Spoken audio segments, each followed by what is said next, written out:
માંજલપુર પેટા ચૂંટણીમાં ભાજપની ભવ્ય જીત થઈ છે ત્યારે ભાજપ તરફથી પ્રતિક્રિયા ભાજપ પ્રવક્તા ડોક્ટર અનિલભાઈ પટેલે જનતાનો આભાર માન્યો। માંજલપુરની જનતાની શાનદાર જીત બદલ અભિનંદન। કાર્યકર્તાઓના અથાગ પરિશ્રમથી ભાજપની જીત થઈ। કોંગ્રેસની નકારાત્મક રાજનીતિને જનતાએ જાકારો આપ્યો। પીએમ મોદી ભૂપેન્દ્રભાઈની વિકાસની રાજનીતિને જનતાનું સમર્થન।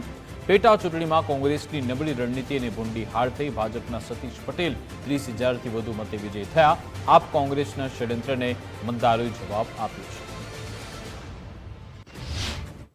લોકસભાના ઉપચુનાવમાં ઐતિહાસિક જીત બદલ માંજલપુરની જનતાને ખૂબ ખૂબ અભિનંદન આપું છું અને સ્થાનિક રીતે કામ કરતા સૌ કાર્યકર્તાઓને પણ એમના પરિશ્રમનું આ પરિણામ છે એટલા માટે અભિનંદન આપું છું।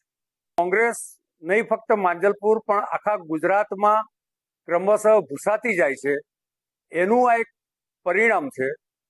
દેશની જનતા એક તરફ એમની નકારાત્મક રાજનીતિને જાકારો આપે છે, બીજી તરફ નરેન્દ્રભાઈ અને ભૂપેન્દ્રભાઈની વિકાસની રાજનીતિને હંમેશા સમર્થન આપતા હોય છે।